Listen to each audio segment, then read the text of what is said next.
Yeah, I've heard this before. A lot of these kinds of stories, and people go different way. It took them longer time. They went different paths, and blah blah blah blah blah. But at the very least, I think you find some peace just talking to these people because they're you.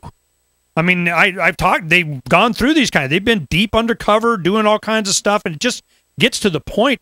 I remember Sheriff Richard Mack. He was a sheriff here in Graham County in southeastern Arizona before he went on to do, a lot of those stuff. He's the power of the sheriff and all the stuff that he advocates for. And we became friends in the mid-'90s. And he was a Spanish-speaking undercover narc officer. And that's how he, started in this. I think his father was FBI. And it just, to hear the stories, and you just have to come, because everybody wants to do the right thing. Our legal system is set up in a certain way. This is illegal, and then you start to find out how it really works, and who really benefits, and who really gets prosecuted, and who really gets to profit, and who really suffers. And you just got to go. And so from us, it's easier for me to look at this and say it's just an example of another version of social and economic engineering and getting government outside of the box that the Constitution was to put them in. And that's why Dr. Paul's being so popular, is that it's because freedom is popular. The whole purpose of government was defense of individual rights, not to run lives, not to get inside, do all this kind of stuff. So even the profits from if you eliminated all of the prohibition incentive for the money, well, a lot of this stuff would just go away. But I'm sure there is, ill-gotten gains from something. You stole somebody's property, and then that money, and then you track it. But I'm going, that doesn't really work either by making all of us suspects. So I'm just, you prosecute force and fraud, and a lot of the stuff just goes away. And you have a much better society for my grandkids, which is why I work so hard for this. There's not big giant money, and advocating for freedom. I mean, you don't got a special interest for that other than just people that support you. And oftentimes, even wealthy people, they want to be free just as much too. So I really appreciate you spending a little extra time with us on that, because I find that fascinating that we got, hundreds of billions of dollars, over time just coming into the U.S. in pallets into the Federal Reserve, and they got a nice grease skid for it to happen. Yeah, it goes on every day, and it's going on every day now. Oh, let me see. Is there a doubt in my mind? No. Yeah. All right, Robert. Well, hey, it looks like you might be making some new friends. I encourage that. I think it give you some peace. I mean, I'm all about just taking the cloud off of my head, the weight off of my shoulders, and at the very least they would be able to just share some stories. I think it'd be interesting them to get your perspective too. So. Yeah.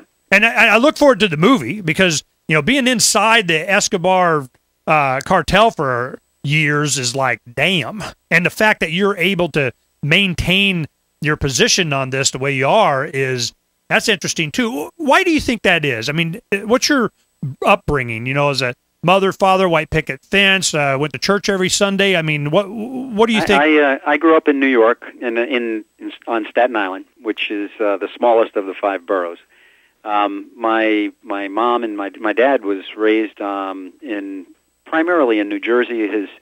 His father came from Poland and wound up getting land and becoming a farmer. And my mom came from a side of the family who was all Italian. And as I mentioned in my book, my grandfather, among other things, worked in a group with a moving company that was actually moving booze for Lucky Luciano. So he knew what prohibition was all about. And I think that one of the reasons that I probably got through the undercover schools and the psychological profiling and got sanctioned to do this kind of stuff, because it's very, very unusual. It puts you in a pressure cooker mentally. It is the most difficult task mentally and physically that I can ever imagine someone would go through. You need to be the type of person who is very firm in their convictions. It is very easy, once you are in the underworld, to begin to sympathize with them, to begin to lose your foundation. And if you have people whose very character isn't strong on that, you don't have a very vivid idea of right and wrong, black and white. If you've got a lot of grays in there, you probably are going to be at greater risk working long-term undercover than a person who's not. But my dad worked 3 jobs at a time because his dream was to be able to put his 2 sons through college, and that's what happened. And we were the first 2 in our family to graduate from college, which my parents were very proud about. And that's really what my... What decade did you graduate college? I graduated college in 1972. So you can... Yeah, see, it's so interesting to have... It's a generational thing that you start to realize that people are a product of their environment and their upbringing and all this kind of stuff. And it's... you never get an expansion of government or respect my authority and everything on the idea that you're going to do somebody harm. You know, it's always on the promise that you're going to make things better, that we're going to, you know, and that's how we're suckered in. But over time, and certainly with the ability to communicate with the internet and, you know, have access to a lot of information, it's getting to the point where we're starting to understand that the world that were brought up in doesn't exist anymore.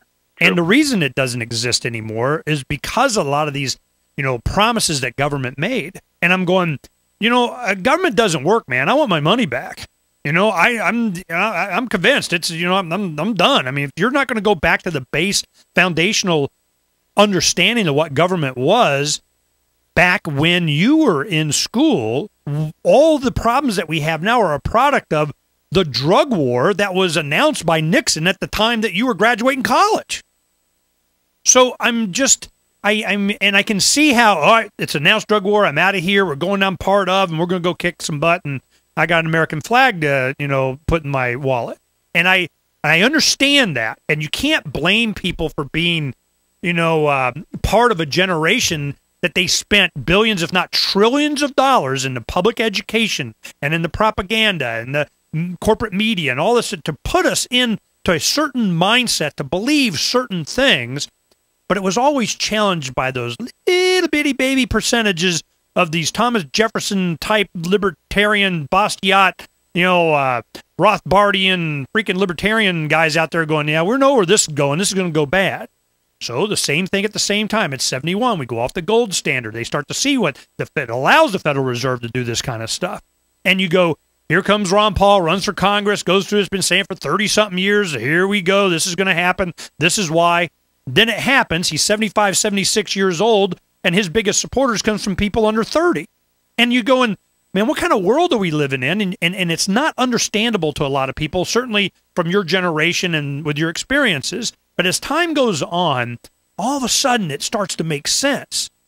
You were being duped, man.